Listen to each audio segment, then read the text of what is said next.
মাখাবো। ভালোই হয়েছে, ঠাকুর যা করে ভালোর জন্যই করে। ভাগ্যিস ওটা দেখতে পড়ে গেল হাত থেকে, আরও জানতামই না, আমার মুখটা র্যাশ পড়ে যেত। কিন্তু ওটা তো এক্সপায়ার্ড হয়ে গেছে, অনেকটাই আছে, কি করি? হ্যাঁ, আইডিয়া, কুটনিটাকে দিয়ে মাখাতে হবে। আমার পিছনে লাগাতো। ননদিনী ঘরে আছো? ননদিনী ঘরে আছো? হ্যাঁ, আসো বৌদি ভাই। হ্যাঁ আসছি। কি কাজ করছো? না, এই তো ফোন দেখছি, আর কিছুই না। ঠিক আছে, শোনো না, তোমার জন্য একটা ক্রিম এনেছি, দেখো তো তোমার ভালো লাগে কিনা। এই ক্রিমটা? হ্যাঁ। এটা তো আমি অনেক দিন ধরে ভাবছিলাম। ও তাই ভাবছিলাম যে তোমাকে দিই এটা।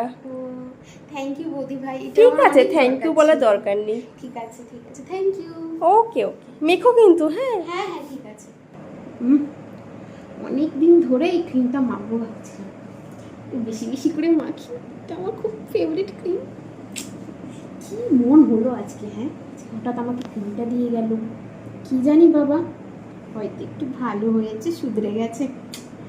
হুম হুম, দেখি। হ্যাঁ, ভালো লাগছে। আমার চুল কাটছে ক্রিমটা মেখে।